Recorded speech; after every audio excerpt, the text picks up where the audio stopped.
नमस्कार दोस्तों, आप देख रहे हैं सत्यवाणी। आप सभी को स्वागत है। गौतम बुद्ध के अनमोल भावनाओं पर विचार। गौतम बुद्ध के अनमोल विचार और उनकी शिक्षाएं मानवीय भावनाओं को समझने और उनसे निपटने के लिए एक गहरा मार्गदर्शन प्रदान करती हैं। उनके कुछ प्रमुख विचारों को इस प्रकार समझा जा सकता है। मन का महत्व। बुद्ध ने सिखाया कि हमारे सभी दुख और गलत काम मन में ही जन्म लेते हैं। मन को शुद्ध करना और उसे परिवर्तित करना ही सभी गलत कामों को रोकने का सबसे प्रभावी तरीका है। उन्होंने कहा, अपने मन पर शासन करो, नहीं तो यह तुम पर शासन करेगा। क्रोध का त्याग। बुद्ध ने क्रोध को एक ऐसे विष के समान बताया जो पीने वाले को ही।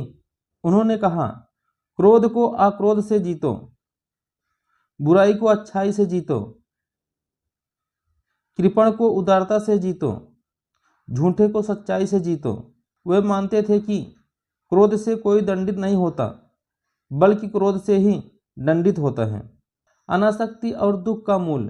बुद्ध ने दुख का मूल आसक्ति को बताया। उनका मानना था कि जितनी अधिक सांसारिक चीजों के प्रति आसक्ति होगी, उतना ही अधिक दुख होगा। उन्होंने कहा, आप वही खोते हैं जिसे आप चिपके रहते हैं। इसलिए वे सांसारिक वस्तुओं और संबंधों के प्रति मोह न रखने और दया का भाव रखने की सलाह देते हैं। वर्तमान पर ध्यान। बुद्ध ने अतीत के पछतावे और भविष्य की चिंताओं में डूबने से मना किया। उन्होंने कहा, अतीत में मत रहो, भविष्य का सपना मत देखो, अपने मन को वर्तमान क्षण पर केंद्रित करो। वर्तमान में जीना ही मन को स्थिर और शांत रखने का तरीका है। करुणा।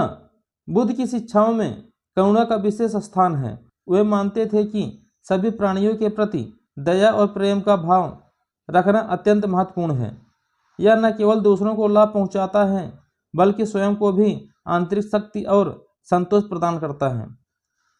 तृणा को तृणा से खत्म नहीं किया जा सकता, बल्कि केवल प्रेम से ही खत्म किया जा सकता है। अस्थिरता, अनिश्चय और परिवर्तन। बुद्ध ने सिखाया कि जीवन में सब कुछ अनित्य और परिवर्तनशील है, कोई भी चीज अस्थायी नहीं है। इस सच्चाई को स्वीकार करना हमें आसक्तियों से मुक्त करना है और हमें हर पल को पूरी तरह से जीने की अनुमति देता है। उन्होंने कहा, जो कुछ भी उत्पन्न होने की प्रकृति का है, वह समाप्त होने की प्रकृति का भी है। स्वयं पर विजय।